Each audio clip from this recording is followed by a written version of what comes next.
Oke, selamat datang kembali di The Deep Dive. Hari ini kita mau coba kupas tuntas satu kata yang kayaknya kita dengar setiap hari, tapi ternyata maknanya itu wah, dalam sekali. Kita sudah siapkan beberapa ayat kunci dari Al-Qur'an untuk menjelajahi konsep ad-din. Betul sekali. Jadi misi kita kali ini sederhana tapi juga rumit. Kita mau bongkar apa sih sebenarnya makna ad-din itu kalau kita lihat langsung dari sumbernya. Langsung dari akarnya, ya? Iya, karena ini jelas bukan cuma terjemahan kaku dari kata agama. Ini lebih kayak sebuah sistem operasi kehidupan, lengkap dengan hukum, pertanggungjawaban, sampai cara kita melihat dunia. Oke, siap ya? Mari kita mulai bedah ini. Mari. Titik awal kita ada di surah yang paling sering kita ucapkan ya, Al-Fatihah. Di ayat keempat ada frasa yang sangat kita kenal, Maliki Yaumiddin. Hampir semua dari kita kan mengartikannya pemilik hari pembalasan. Tepat. Dan ini penempatannya sangat strategis.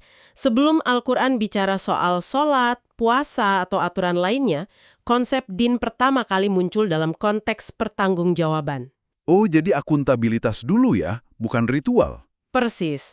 Yaumul Ad-Din atau Hari Din itu adalah hari di mana sistem keadilan ini mencapai puncaknya. Hari perhitungan. Ini langsung menetapkan fondasi bahwa semua tindakan kita, sekecil apapun, itu ada konsekuensinya. Akan dimintai pertanggungjawaban. Jadi ini bukan cuma soal surga, neraka di akhirat gitu ya, tapi lebih ke penanaman kesadaran bahwa ada sebuah sistem akuntabilitas yang selalu berjalan. Betul sekali. Ini fondasi etika. Coba bayangkan kalau kita benar-benar meresapi bahwa setiap ucapan kita, setiap bisnis kita, setiap janji akan dihitung dalam sistem yang maha adil. Pasti beda cara hidupnya. Pasti beda. Jadi, din sejak awal itu diperkenalkan bukan sebagai label identitas, tapi sebagai sebuah kerangka keadilan. Oke. Dari fondasi akuntabilitas kita geser sedikit ke ayat yang wahana kedengarannya sangat definitif. Di surah Ali Imran, ayat 19, sumber kita menegaskan, Inna dina indallahil Islam. Sesungguhnya din di sisi Allah ialah Islam. Nah, ini penegasan. Setelah kita faham din itu sistem pertanggungjawaban, ayat ini mendefinisikan sistem mana yang diterima oleh Tuhan. Kata Islam di sini kan secara harfiah artinya Ketundukan kepasrahan. penyerahan diri ya. Betul. Jadi ayat ini bisa kita baca, sesungguhnya sistem kehidupan yang diterima di sisi Tuhan adalah yang berlandaskan pada kepasrahan total kepadanya. Jadi ini soal prinsip intinya, bukan sekedar labelnya. Tapi ini kan kedengarannya gimana ya, sangat eksklusif. Mungkin banyak orang baca ayat ini dan langsung berpikir, oh berarti jalan lain otomatis salah. Gimana kita memahami pernyataan sekuat ini? Pertanyaan yang sangat krusial.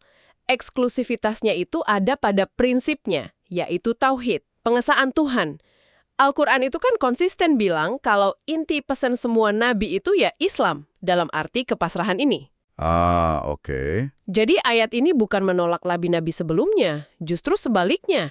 Ini mengklaim bahwa din yang sejati, yaitu kepasrahan pada Tuhan yang esa, adalah benang merah yang menyatukan mereka semua. Jadi, mencari sistem hidup yang bertentangan dengan prinsip dasar ini, ya dianggap sebagai jalan yang merugi. Nah, ini dia. Biasanya kalau kita bicara soal sistem atau hukum dari Tuhan, kesannya tuh kayak beban ya, kewajiban, daftar panjang jangan dan harus. Tapi di surah Al-Maidah ayat 3, nuansanya berubah total. Berubah sekali. Di sana dikatakan, Al-yawma akmaltu lakum dinakum, wa atmamtu alaikum ni'mati, wa raditu lakumul islama dina. Pada hari ini telah kusempurnakan untukmu dinmu, kucukupkan nikmatku, dan kuridhai Islam sebagai dinmu. Ini kan sebuah paradoks. Bagaimana bisa sebuah sistem hukum justru jadi nikmat yang sempurna? Anda menangkap poin utamanya. Ini sebuah deklarasi yang mengubah perspektif total. Ada dua kata kunci di situ. Akmaltu, kusempurnakan, dan atmamtu, kucukupkan nikmatku. Oke. Akmaltu itu menyiratkan sistem ini sudah final, lengkap. Bukan produk beta yang butuh diupdate terus sama manusia. Ini kerangka yang utuh, sebuah blueprint yang sempurna. Jadi kayak desainer yang kasih rancangan bangunan final, bukan cuma sekumpulan aturan acak ya? Tepat sekali.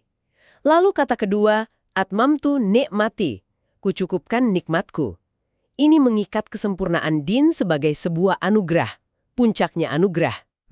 Pesannya jadi begini, kerangka hidup yang sempurna ini, aku berikan bukan untuk membebanimu, tapi justru untuk membebaskanmu dari kebingungan, dari coba-coba mencari makna hidup. Jadi, memeluk din ini, dari sudut pandang ayat ini, itu seperti menerima hadiah terbesar, bukan memikul beban terberat. Oke, jadi kita punya sistem yang dasarnya akuntabilitas, prinsipnya kepasrahan, dan disajikan sebagai hadiah. Tapi kan, sebagus apapun sistemnya, bisa saja dijalankan karena terpaksa, atau karena tekanan sosial, atau malah buat pamer. Apa Al-Quran bahas soal motivasi di baliknya? Tentu saja, ini dimensi internal yang sangat penting. Di banyak ayat, salah satunya di surah Az-Zumar ayat 2 yang Anda siapkan, kata din itu digandengkan langsung dengan perintah untuk ikhlas. Fa'budallah mukhlisan lahuddin. Mukhlisan lahuddin. Memurnikan din untuknya. Betul. Ini langsung mengangkat pertanyaan fundamental. Untuk siapa semua ini kita lakukan? Ayat ini dan yang sejenisnya adalah jantung dari dimensi spiritual din. Jantungnya ya? Iya, ini menegaskan bahwa seluruh bangunan sistem ini, dari sholat sampai cara berbisnis, harus murni tujuannya untuk Allah. Tanpa niat cari pujian, tanpa dicampuri syirik, ini penekanan bahwa din bukan cuma soal apa yang kamu lakukan di luar, tapi juga mengapa kamu melakukannya di dalam hati. Tanpa keikhlasan, jadi bangunan kosong ya? Tepat, bangunan megah yang kosong. Luar biasa. Dari akun akunitas publik menuki ke motivasi personal yang paling dalam. Oke, sejauh ini kita sudah lihat din dari berbagai sudut, tapi ada satu lagi dimensi yang mungkin paling menyatukan semuanya. Surat Asy-Syura ayat 13 menyatakan sesuatu yang menurut saya radikal. Bahwa din yang diwasiatkan ke Nabi Muhammad itu sama persis dengan yang diwasiatkan ke Nabi Nur, Ibrahim, Musa, dan Isa. Ya, ini konsep yang sering disebut Dinul Anbiya, kesatuan din para nabi. Ini klaim bahwa esensi pesan Tuhan itu cuma satu, universal. Tunggal ya? Tunggal. Meskipun mereka hidup di zaman, budaya, kondisi yang beda-beda banget, inti pesannya, dinnya tetap satu. Tauhid.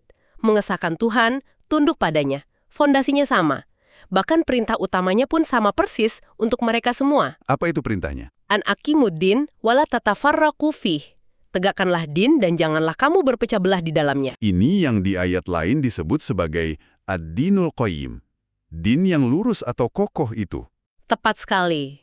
Qayyim itu artinya lurus, stabil, kokoh. Maksudnya, sistem ini universal dan abadi. Sesuai dengan fitrah manusia, tidak bengkok oleh zaman. Oke, secara teologis saya mulai paham. Tapi jujur, bagi orang awam yang melihat praktik di lapangan, klaim kesatuan ini bisa jadi sulit sekali diterima. Saya mengerti. Maksud saya, perbedaan ritual antara, katakanlah, Yudaisme, Kristiani, dan Islam itu kan sangat mencolok. Aturan puasa beda, cara ibadah beda, hukum makanannya beda. Di mana titik temu praktisnya selain di konsep tauhid yang bagi sebagian orang mungkin terasa abstrak? Pertanyaan Anda sangat bagus, dan ini titik di mana banyak orang bingung. Luar biasanya, Al-Quran itu menjawab kebingungan ini secara langsung. Sangat eksplisit. Oh ya, di mana? Jawabannya ada di surah Al-Maidah ayat 48. Di sana disebutkan, Likuliin ja'alna minkum syir'ata wa minhaja. Artinya, untuk tiap-tiap umat di antara kamu, kami berikan syir'ah dan minhaj. Syir'ah dan minhaj. Jadi ini beda dengan din. Sangat berbeda. Dan inilah kuncinya. Din itu intinya, fondasinya, konstitusi dasarnya. Isinya prinsip universal, tauhid, keadilan, kejujuran. Nah, syir'ah atau syariat itu manifestasi praktisnya, aturan teknisnya, undang-undang turunan untuk menjalankan din itu. Oke. Dan undang-undang ini dirancang spesifik disesuaikan dengan konteks zaman dan tantangan sosial masing-masing umat. Tunggu. Jadi perbedaan syariat itu bukan bug, tapi fitur. Maksudnya sengaja dirancang beda oleh Tuhan. Kalau begitu, buat apa tujuannya? Persis, Anda menangkapnya dengan sempurna. Itu bukan bug, itu fitur dari desain ilahi. Dan tujuannya dijelaskan di kalimat selanjutnya di ayat yang sama. Oke, apa lanjutannya? Walakin liyabluwakum fima atakum fastabiqul khairat. Tetapi Allah hendak menguji kamu terhadap apa yang telah dianugerahkannya kepadamu. Maka berlomba-lombalah berbuat kebajikan. Wow, jadi tujuannya ada dua. Ujian dan kompetisi dalam kebaikan. Tepat. Pertama, ujian ketaatan. Apakah umat Nabi Musa taat pada syariat mereka? Apakah umat Nabi Isa taat pada syariat mereka? Itu ujian kepatuhan pada aturan main di masanya. Oke. Kedua, dan ini yang paling indah, tujuannya menggeser fokus. Daripada berdebat tanpa henti soal perbedaan teknis, Allah justru memerintahkan, oke, gunakan aturanmu, gunakan jalanmu. Sekarang ayo kita lihat siapa yang paling unggul dalam menghasilkan kebaikan. Jadi perlombaannya bukan soal siapa yang ritualnya paling benar, tapi siapa yang dampaknya paling baik bagi dunia. Itulah esensinya, kompetisinya itu dalam al-khairat, dalam kebajikan. Siapa yang masyarakatnya paling adil? Siapa yang paling peduli pada orang miskin? Siapa yang paling jujur berdagang? Fokusnya pada buah, pada hasil, bukan pada perdebatan soal ranting-rantingnya.